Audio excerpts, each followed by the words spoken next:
Hey Virgo, how are you guys? Let's do your reading. We're gonna do a real quick love reading. See what's going on. Wow, the sun.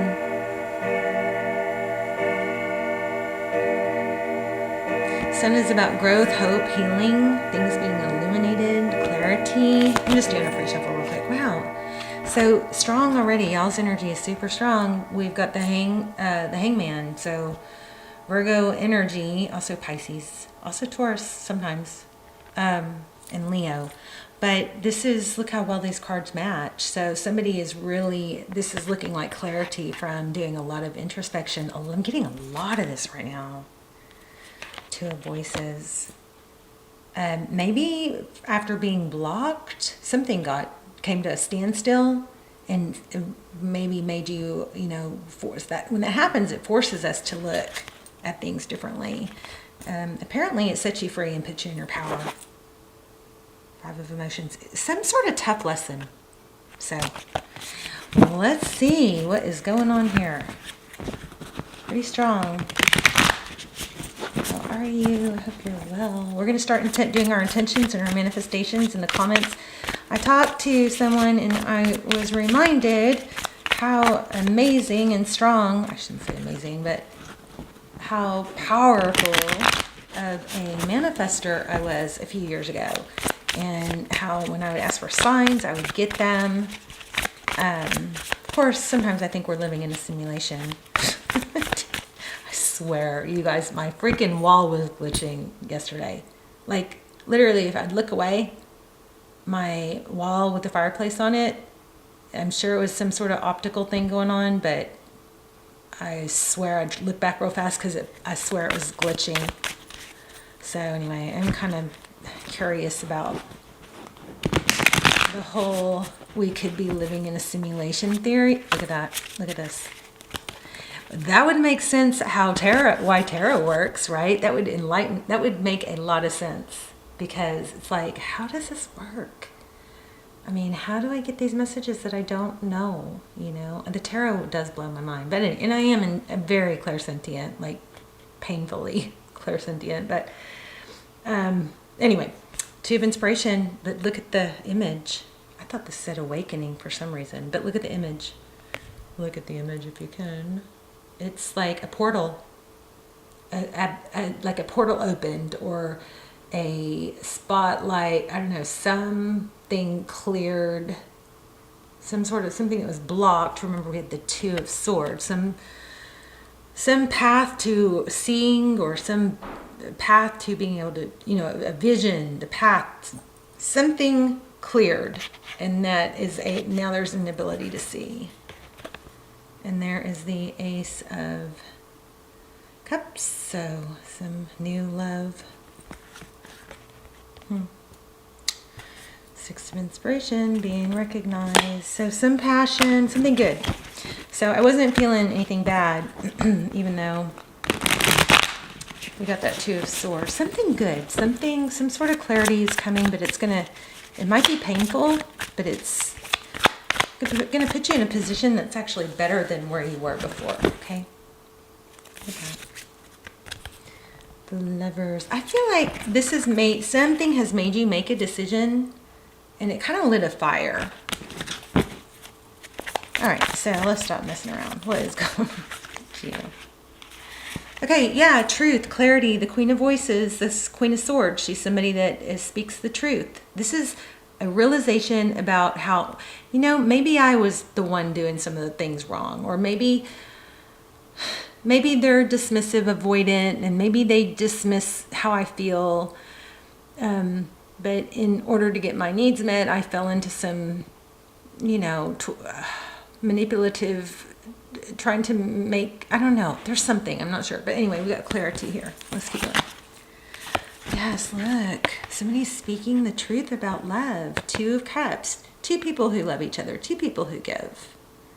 Two people who want to contribute. And there is no other way, really. That may be the realization. So, two people who give if it doesn't, and there is an element of being honest. This is what I want. I want to be in a healthy relationship, a healthy connection where both people want to give and work towards growth. Very, very simple. Okay, so that may be part of the realization. If you take all the, other stuff away, for whatever reason, someone can't show up, they're avoidant, they're dismissive. That's not, if you can get out of it easily, then why would you, anyway. There's some truth clarity coming on here. So in the recent past, Queen of Materials, that's somebody that's very resourceful. Could be a mother or a wife. There's something with roses. I know the deck has a lot of roses, but I'm feeling a lot of roses. Top of the deck, so crowning, we have Seven of Voices.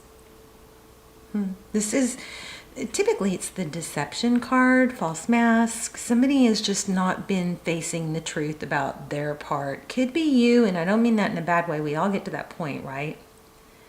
But, or you could be realizing that somebody is just absolutely toxic, and maybe because you've been struggling to get your needs met, you had to talk louder or, do more drastic things and got sucked into something. But there's something really positive as far as growth here. We'll have to clarify that Queen of Pentacles. I'm not sure what that is. Page of Wands. Good news coming in.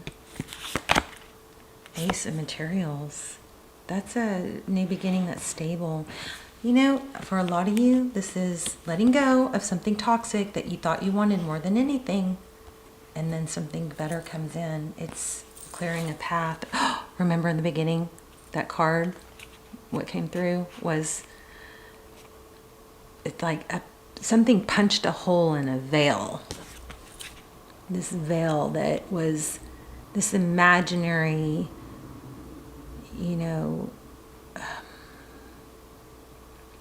viewpoint or vision, or maybe this, what you wanted, you thought could be perfect, but it was really, I don't know, something punched a hole in a veil. It's like a screen where you could actually peek through and go, oh, wow. There's a whole world out there that I wasn't seeing because I was just so narrow at my viewpoint was just so, my vantage point was so small. King of Cups. Love it. That's you, Virgo. You have a lot of love to give.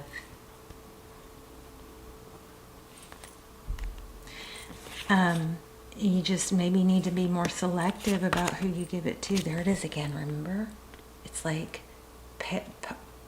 being able, if you guys ever saw that movie, The Truman Show, it's like once he bumps up to the edge, he realizes he's in a freaking bubble and there's a whole world out there. It's like being able to cut a hole in a screen and peek out and go, oh my gosh, there's a whole world out here. But look at that. It's a big realization. I think it's you. It could be them. Wow, 3 aces. We've got an Ace of Pentacles. Ace of Pentacles. We had Ace of Cups. And now we have Ace of Wands. So a very passionate, this is, you're being released from something. Could be just entanglement. It could be with a family member, a mother.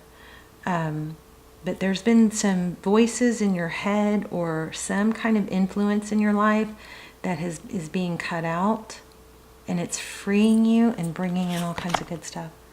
Wow, 1111. 4 of Wands. Foundation is your outcome. I like it. The Fool, a new beginning. You are clearing. I'm telling you, your path is clearing. Good things coming. And I do believe this is for within the next few weeks. So let's get a couple clarifiers. And we can ask some real specific stuff too. This is pretty amazing. Okay, so 4 of Cups. So I kind of feel like this had the element of no matter what you did, it wasn't enough because somebody just wasn't available emotionally. Doesn't mean they won't learn and become available, but when somebody's a dismissive, avoidant, if they're toxic, I mean just totally toxic, like abusive, then enough's enough, right? But sometimes it's just people are dismissive, avoidant, where they run from love and they run from vulnerability. And maybe sometimes they turn it on, they put the blame on the other person, or they fault find. Those people can be very fault finding just because that's their way out. They're afraid when they get too close. But it looks like you're realizing that. Ten of Pentacles.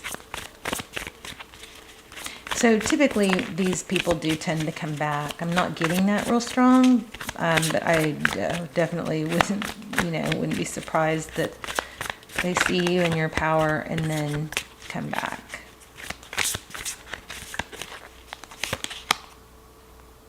Okay, so Five of Swords. That is challenges, difficulty. That's a lot of conflict. Four Swords. Yeah, this person is dismissive, avoidant. If you guys don't know what that means, that's somebody that it comes from childhood. So they didn't have consistency in character. Their caretaker was inconsistent, their parent or their caretaker. So not necessarily on purpose, but somehow wasn't able to meet their needs continuously, or they perceived it that way. So they learned at a very young age that they couldn't rely consistently on someone else. So they learned to try and not show their emotions. Maybe they were shamed for their emotions, or scolded, or dismissed. So the survival skill or strategy that's developed is, I have to only depend on myself, because I'm let down, or I'm shamed, or I am disappointed if I ever trust that somebody else will meet my needs. So this person becomes hyper independent, and then sometimes in order to protect themselves, it's really that they have a fear of abandonment deep down, but they don't realize that. For them, they just think that they're better on their own. And some of you could be the dismissive avoidant. This could be explaining you. But there's a lot of growth here, and there's an opening up of, oh my gosh, maybe it's you or them. Somebody's going, because I had to realize I was a dismissive avoidant. Just didn't really, it's from childhood, and it's not, and they get a bad rap, but it's not somebody who doesn't want love. It's somebody who is afraid. But in a real toxic situation, they can actually start fault finding and blaming and bailing at any sign of conflict, to where you even say something like, I really like to spend more time together, and they take that as a insult, like a attack. It's weird. Like they'll say, this is extreme, but they'll think, well, you're not happy with me, and because you wanted to spend more time. I mean, it can get very, there's different levels, obviously. But anyway, I've got two signs of that here. Somebody is very conflicted. Two signs of a dismissive avoidant.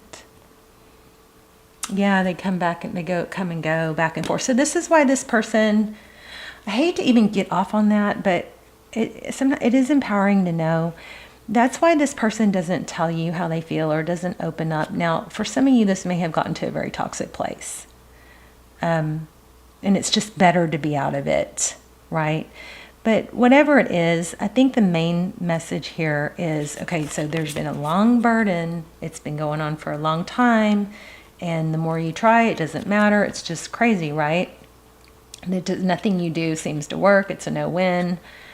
I think it probably has to do with a mother, something, because this I felt really strong.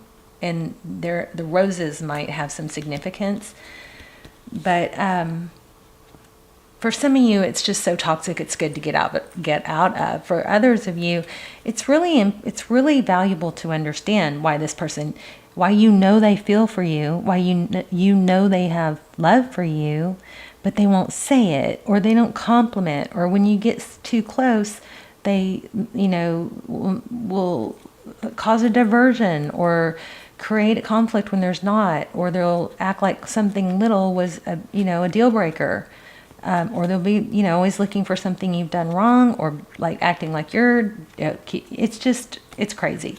But that is an explanation. We've got several signs of a dismissive avoidant in this reading, and would be why this person comes and goes. So they feel like they need space. They don't want to lose their autonomy. They need independence. And so when they start to get close to you, what happens is they're like, oh no, and they start to feel vulnerable, and that they have to pull back. Okay. Now some pulling and some give and take, push, pull is okay in a relationship. It builds like a healthy tension of, wanting each other, right? But we're talking about where it's leaving you feeling low or dismissed or unimportant or like not loved. That's when it's not good. All right. But it is helpful to understand. It looks like it's been going on for a while. I think just understanding it is huge for healing and understanding it's not you. Or if it is you, you can start working on it, and they can work on it. It can be resolved, but it does take shadow work. And step one is understanding. I am studying it, and I am going to share a lot more with it. Yeah, but see, five of Pentacles, which is feeling abandoned. These people, now I know some of you have a really toxic situation you just really need to get out of, okay? But some of these people, the avoidance, once they do feel safe after they do the work or they go through years of healing, they do come around and they do give a lot, and they can become that, but it does take work and effort. It's not going to just happen on its own. All right, so I just want you to be aware of that. Let me get you guys an oracle, and then we'll wrap up. I love you guys so much. I hope you're well. Let's talk in the comments. Fork in the road. Yeah, so there's a decision. And I feel like pulling your energy away is probably, to change it. Look at this, between worlds. So you are changing things up. And remember to stay in your power. The universe will meet you. But no one's coming to save us. We have to save ourselves. We have to take those steps. All right, look at that. Fork in the road. A change in the wind. In between worlds. That's crazy. You're in between. Just don't sit still. There's no wrong, you know what I mean? It's like, even if you make the wrong decision, you can correct it. So don't sit still. All right, I love you guys so much. Let's talk in the comments. Okay, bye, Virgo.